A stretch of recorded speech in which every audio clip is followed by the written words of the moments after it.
June 7th, brought more of the same. The beachhead expanded. More troops landed. More supplies came ashore. The Allies pushed inland, taking villages, securing crossroads, establishing defensive positions, and Hitler continued to hold back the panzers.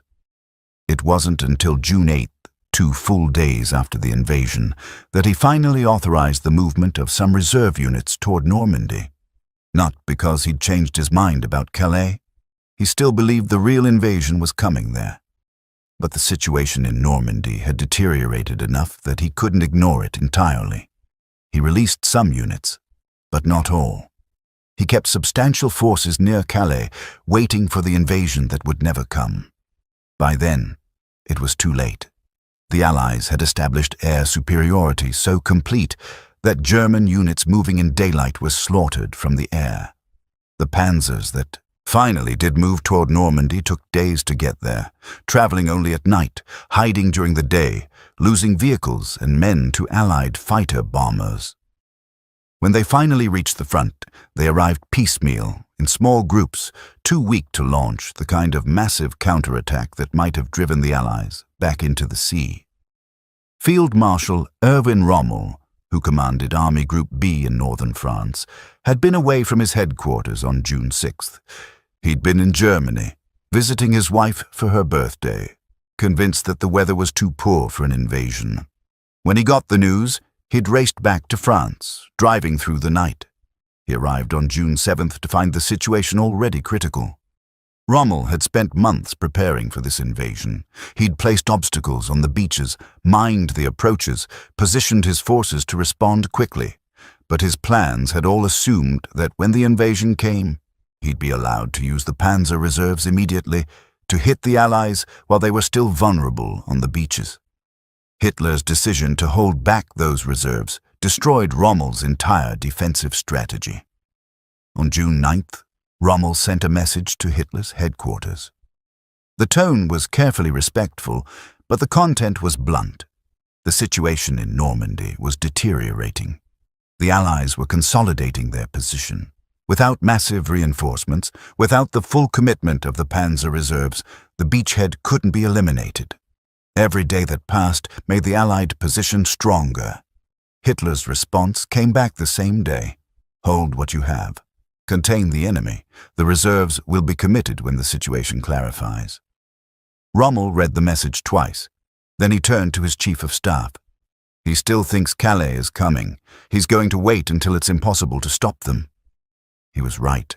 Hitler's conviction that Normandy was a feint lasted for weeks. Even as the Allies poured more divisions into France, even as they broke out of the beachhead and began pushing toward Paris, Hitler kept substantial forces near Calais, waiting for an invasion that existed only in his mind.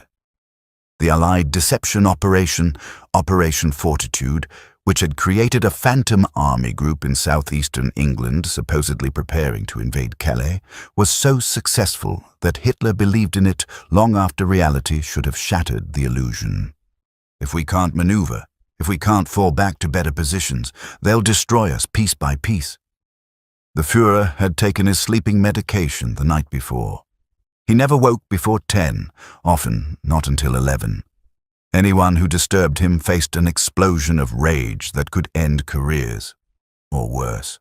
36 hours after hitting Omaha Beach, exhausted and still shaking from the landing, they were about to meet their allies face to face. "Hold fire," Morrison called softly. "They're ours." "Well, theirs. You know what I mean." The British patrol moved closer. Morrison stood, raised his hand. The lead British soldier, a lieutenant by his insignia, stopped, studied Morrison's group, then walked forward with his rifle slung. He was young, maybe 23, with a thin mustache and an expression of careful neutrality. 29th Infantry?" the British officer asked. His accent made the words sound clipped, formal. "That's right," Morrison said. "You're from Gold Beach." 50th Division. "We're meant to link up with your chaps around Port-en-Bessin." He glanced at the smoke rising from the direction of Omaha. "Rough go yesterday?" Morrison thought of the beach, the bodies in the surf, the 6 hours of hell before they'd finally gotten off the sand. "Yeah," he said. "Rough." The British lieutenant nodded once, as if Morrison had confirmed something he already knew. "Right then. We're pushing toward Bayous. Your command know we're in the area." "They do now," Morrison said. The lieutenant smiled slightly. Not quite friendly, not quite distant. "Good show. Carry on." He turned to his men, said something Morrison couldn't hear, and the patrol moved past, heading west. Morrison watched them go. His corporal, Eddie Hayes from Brooklyn, came up beside him. "That's it. That's the British." "What were you expecting?" "I don't know. More British, I guess. They look just like us." "Different helmets," Morrison said. "Different uniforms. Did you see their rifles?" "Lee Enfields," Hayes said. "My dad carried one in the last war. Said they're good guns. Just slow. Bolt action." Morrison nodded. The British were moving through the hedgerows with careful precision, each man covering the next, their spacing perfect. Professional. Controlled. "They look like they know what they're doing." "So do we," Hayes said, but there was a question in his voice. Morrison didn't answer. He was thinking about Omaha Beach, about the chaos and terror and desperate scrambling. These British troops moved like they were on parade, even here, even now. It was different. He couldn't say if it was better or worse, just different. By mid-morning, Morrison's platoon had moved 2 miles inland and encountered British forces 3 more times. Each encounter followed a similar pattern: careful identification, brief exchange, continuation. The British were polite, efficient, and utterly unruffled by the war happening around them. It was starting to unnerve the Americans. Private First Class Tommy Chen, a radio man from San Francisco, put it into words during a break in a farmyard. "They're too calm," he said, watching a British squad brew tea, in the ruins of a barn while German artillery rumbled in the distance. "Don't they know we're in a war?" The British had set up a small stove, produced tea from somewhere, and were passing around metal cups while their sergeant studied a map. One of them was smoking a pipe. A pipe. Morrison had seen men smoke cigarettes under fire, sure, but a pipe suggested leisure time, contemplation, a Sunday afternoon. "Maybe that's just how they are," Morrison said. "It's weird," Chen insisted. "We're all jumping at every sound, and they're having a tea party." A British soldier, a corporal, stocky and middle-aged, overheard and walked over, cup in hand. "Fancy a brew?" he asked, offering the tea to Chen. Chen took it, sniffed it suspiciously. "Is this really tea?" "Course it's tea. What else would it be?" "I don't know. Medicine? Fuel?" The British corporal laughed, a short bark of amusement. "You Yanks and your coffee. Can't function without it, can you? We're the same with tea. Keeps you steady." He tapped his temple. "Settles the nerves." Chen sipped the tea, made a face. "It's hot. That's rather the point." Morrison accepted a cup when it was offered. The tea was strong, bitter, nothing like the sweet iced tea his mother made back in Virginia. But it was hot, and the British corporal was right. There was something steadying about it, about the ritual of stopping, brewing, drinking, continuing. The British had been at war for 5 years now. Maybe this was how you survived that long. You made tea, you kept routines, you stayed human. These British troops moved like they were on parade, even here, even now. It was different. He couldn't say if it was better or worse, just different. By mid-morning, Morrison's platoon had moved 2 miles inland and encountered British forces 3 more times. Each encounter followed a similar pattern: careful identification, brief exchange, continuation. The British were polite, efficient, and utterly unruffled by the war happening around them. It was starting to unnerve the Americans. Private First Class Tommy Chen, a radio man from San Francisco, put it into words during a break in a farmyard. "They're too calm," he said, watching a British squad brew tea, in the ruins of a barn while German artillery rumbled in the distance. "Don't they know we're in a war?" The British had set up a small stove, produced tea from somewhere, and were passing around metal cups while their sergeant studied a map. One of them was smoking a pipe. A pipe. Morrison had seen men smoke cigarettes under fire, sure, but a pipe suggested leisure time, contemplation, a Sunday afternoon. "Maybe that's just how they are," Morrison said. "It's weird," Chen insisted. "We're all jumping at every sound, and they're having a tea party." A British soldier, a corporal, stocky and middle-aged, overheard and walked over, cup in hand. "Fancy a brew?" he asked, offering the tea to Chen. Chen took it, sniffed it suspiciously. "Is this really tea?" "Course it's tea. What else would it be?" "I don't know. Medicine? Fuel?" The British corporal laughed, a short bark of amusement. "You Yanks and your coffee. Can't function without it, can you? We're the same with tea. Keeps you steady." He tapped his temple. "Settles the nerves." Chen sipped the tea, made a face. "It's hot. That's rather the point." Morrison accepted a cup when it was offered. The tea was strong, bitter, nothing like the sweet iced tea his mother made back in Virginia. But it was hot, and the British corporal was right. There was something steadying about it, about the ritual of stopping, brewing, drinking, continuing. The British had been at war for 5 years now. Maybe this was how you survived that long. You made tea, you kept routines, you stayed human. "How long you been fighting?" Morrison asked the corporal. "Since 1940. Dunkirk, North Africa, Sicily, now here." The corporal said it flatly, without pride or complaint, just facts. "You?" 2 days. The corporal studied Morrison's face, then nodded. "You'll get used to it. Or you won't. Either way, keep your head down and your rifle clean." He finished his tea, collected his cup, and returned to his squad. Hayes leaned close to Morrison. 4 years of combat, and he's brewing tea in a barn. Either they're crazy or we are. "Maybe both," Morrison said. The differences became more apparent as the day wore on. Morrison's platoon was attached to a British company for a push toward a crossroads 2 miles south. The British captain, a tall, thin man named Pemberton, briefed the combined force with the same tone Morrison's high school principal had used when explaining detention policy. Calm, measured, slightly bored. "The objective is this crossroads," Pemberton said, pointing at his map. "Jerry's got a machine gun position here, possibly a mortar team here. We'll advance in 2 columns, suppress the machine gun, and clear the position. Questions?" Morrison raised his hand. "What if they've got more than 1 machine gun?" "Then we'll suppress both," Pemberton said, as if this were obvious. "The key is to maintain formation and not bunch up.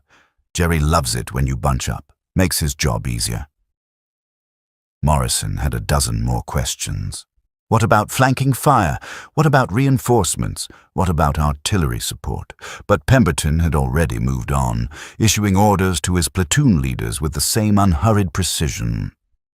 The British soldiers listened, nodded, checked their weapons with practiced efficiency. No one seemed nervous. No one seemed excited. They just seemed ready. The American platoon leader, Lieutenant Kowalski, pulled Morrison aside. "What do you think?" "I think they've done this before," Morrison said. "So have we." "Not like this. Not 4 years' worth." Kowalski frowned.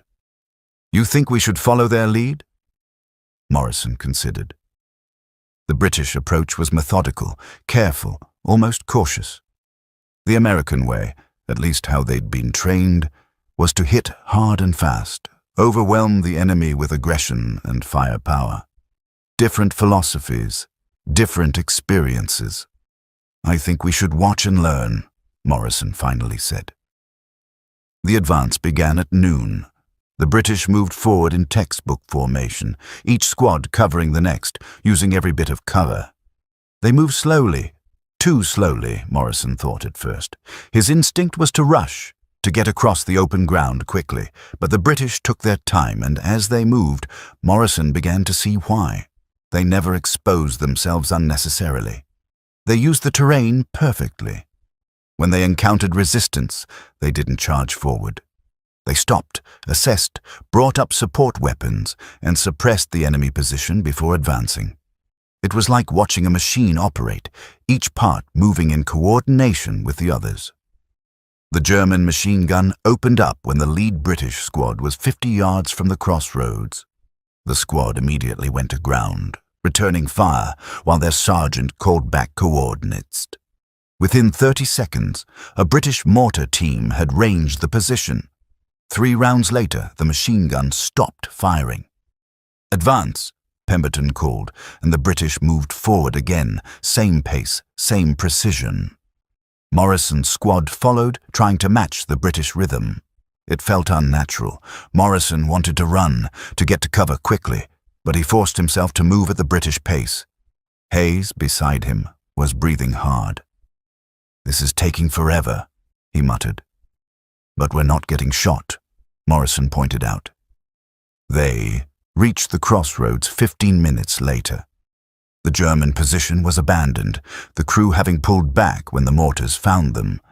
The British immediately set up defensive positions, sent out patrols, and established a perimeter. No celebration, no relief. Just the next task. Pemberton found Morrison. "Your men did well. Good fire discipline." "We followed your lead," Morrison admitted. "Sensible. You'll develop your own style eventually." "Everyone does." Pemberton pulled out a cigarette case, actual silver engraved, and offered one to Morrison. "The key is staying alive long enough to develop that style." Morrison took the cigarette. "Is it always like this for you? This controlled?" "Good Lord, no. Sometimes it's complete chaos, but you try to maintain structure anyway. Gives the men something to hold on to." Pemberton lit both their cigarettes. "You chaps came across at Omaha, yes?" "Yes, sir. Heard it was rather rough, worse than ours." "It was bad," Morrison said, and didn't elaborate. Pemberton nodded, didn't push. "Well, you're here now. That's what matters." He checked his watch. Morrison noticed it was a pocket watch, not a wristwatch. "We're holding this position until dark, then pushing forward another mile. Your lieutenant's coordinating with my second in command. Get your men fed and rested." Morrison saluted. The British returned salutes differently, he noticed, more casual, almost a wave, and went back to his squad. They'd found a shell crater and were sharing rations. Hayes had acquired a British ration tin from somewhere and was examining it with scientific interest. "It's got tea in it," Hayes announced. "The ration has tea. Not coffee. Tea." "Of course it does," Chen said. "Probably has crumpets too." "What's a crumpet?" "I don't know. Something British."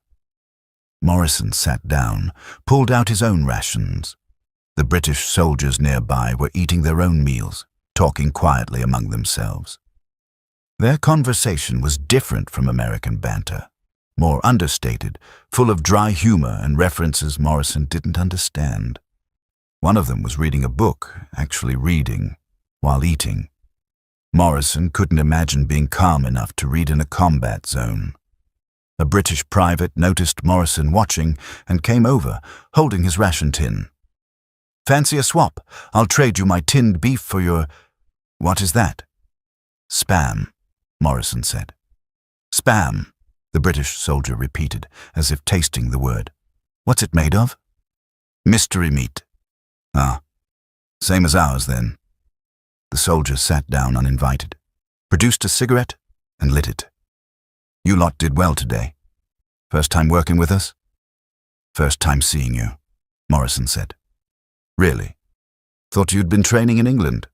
"We were, but we never actually met any British soldiers.